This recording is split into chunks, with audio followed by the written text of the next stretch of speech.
Informasi lainnya, sebanyak 24 ekor anak sapi dan juga sapi dewasa milik peternak di Kabupaten Lombok Tengah dalam beberapa hari terakhir tiba-tiba mati mendadak.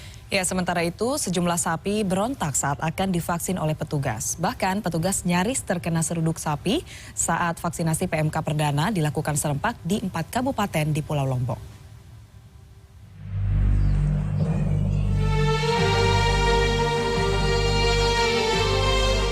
Sebanyak 24 ekor anak sapi dan sapi dewasa milik peternak di Kabupaten Lombok Tengah mengalami mati mendadak dalam beberapa pekan terakhir. Kepala Dinas Pertanian dan Peternakan Kabupaten Lombok Tengah Senin siang menyebut, kematian puluhan ternak warga ini dipastikan bukan karena penyakit mulut dan kuku, melainkan karena blut. Ternak yang mati ini mengalami gangguan pencernaan akibat akumulasi gas berlebih dalam rumen karena pemberian pakan ampas tahu serta rumput basah yang berlebihan. Pemda setempat mengimbau kepada peternak untuk tidak langsung memberi pakan rumput basah serta membatasi pemberian pakan ampas tahu. Kalau ada yang mati itu biasanya ada efek karena kekurangan asupan dari induknya. Terus untuk beberapa yang ukurannya umurnya 6 bulan ke atas tuh ada pemberian makan yang dipaksakan. Ya, diberikan konsentrat yang berlebihan sama ada yang pemberian ampas tahu yang berlebihan.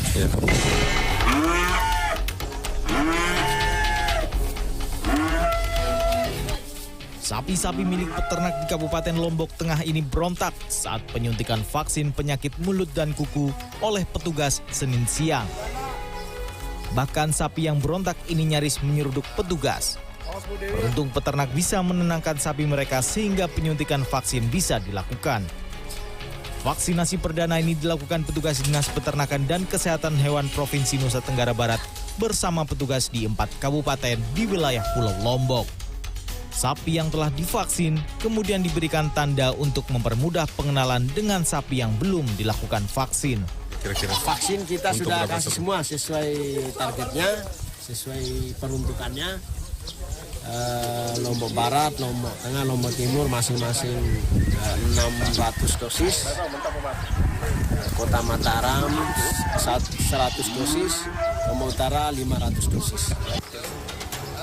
Pada tahap pertama ini, Nusa Tenggara Barat mendapatkan pengiriman sebanyak 2.400 dosis vaksin dari 4.000 dosis yang direncanakan.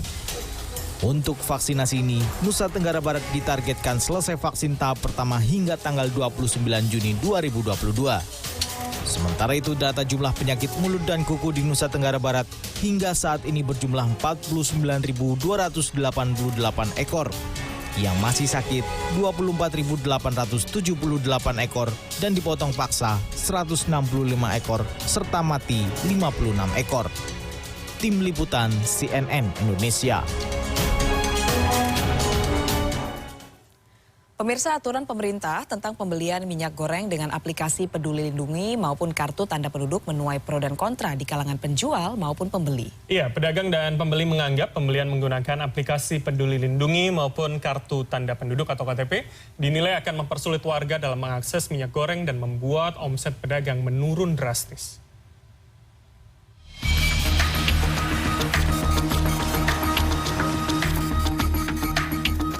Terhitung sejak Senin 27 Juni 2022, pemerintah mulai menyosialisasikan penggunaan aplikasi Peduli Lindungi dan KTP bagi warga yang ingin membeli minyak goreng curah rakyat atau MGCR.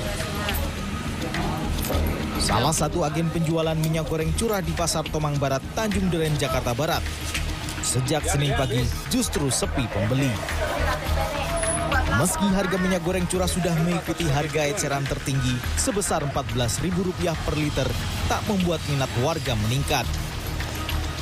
Mayoritas pedagang minyak goreng curah mengaku mereka mengalami penurunan omset lantaran banyak para pelanggan mengurungkan niatnya untuk membeli. Kebanyakan pembeli nggak mau. Oh, kebanyakan pembeli nggak mau, Bu, ya? Iya. Itu alasannya sendiri apa, Bu, banyak nggak mau? Untuk apa? Cuman beli 2 liter.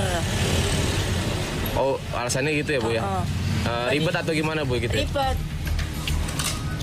Pembeli menganggap penggunaan aplikasi Peduli Lindungi maupun KTP dalam pembelian minyak goreng curah justru mempersulit masyarakat.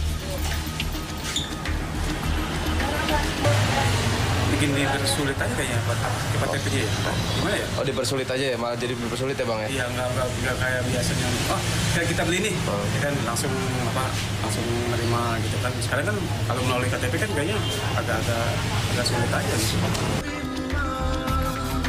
Sedangkan agen penjual minyak goreng curah di Pasar Karanganyar Sawah Besar, Jakarta Pusat, hingga Senin siang belum mewajibkan penggunaan aplikasi Peduli Lindungi bagi warga yang ingin membeli minyak goreng curah. Selain dinilai merepotkan, pembelian minyak goreng curah yang mewajibkan penggunaan aplikasi Peduli Lindungi dianggap memberatkan para pedagang. Meski begitu, sejumlah agen minyak goreng mengaku telah menerapkan aturan scan KTP bagi warga yang ingin membeli minyak goreng. Maksimal 2 liter per KTP dengan harga Rp14.000 per liter atau Rp15.500 per kilogram.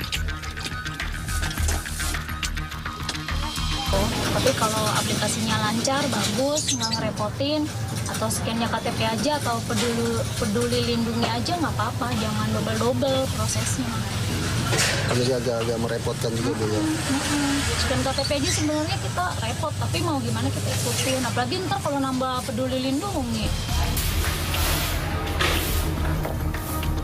Sementara di Pasar Kramat Jati, Jakarta Timur, pedagang sembako ini tidak melakukan pemeriksaan identitas kepada warga yang hendak membeli minyak goreng curah. Pedagang tersebut mengaku belum paham cara memakai aplikasi Peduli Lindungi. Sebagai gantinya, pedagang meminta fotokopi KTP kepada para pembeli. Nantinya KTP tersebut akan dikirim ke agen minyak goreng curah rakyat untuk dilakukan pendataan melalui aplikasi Peduli Lindungi. Baik pedagang dan pembeli berharap pemerintah melakukan evaluasi kebijakan pembelian minyak goreng ini agar kedepannya bisa membuat skema pembelian minyak goreng yang lebih sederhana. Tim Liputan CNN Indonesia.